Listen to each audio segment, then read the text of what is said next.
এই বেড়া আজকে তো পুরো 1 মিনিট পানি তলে আছিলাম। হাই হাই বস কয়েছিলি 1 মিনিট পানি তলে, মাত্র 1 মিনিট পানি তো রে রে বেটা, আমি 15 মিনিট থাকতাম পানি।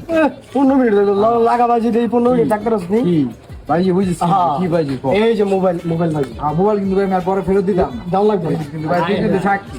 ঠিক আছে তো দেই আমার টি আর জমা যদি দিই। আমি না পারি, না পারলে তোর মোবাইল দিবি। ঠিক আছে 15 মিনিট পানি তলতে থাকবো নাকি? হ্যাঁ এটা কি পানি? পানি এই পানি তলে কি আমি 15 মিনিট আমি পানি তলে থাকবো। কথা বলবি না, ধরো শিখতে। এটা তো পানি তো এটা কত পানির বোতল। পানি না, এটা পানি নিচে আছি না আমি। 15 মিনিট থাকবো, কত হয়েছে জল লাগে? 3, 2, 1 এলো পানির বোতল। খতম, বাই বাই টাটা। এটা কি হইলো?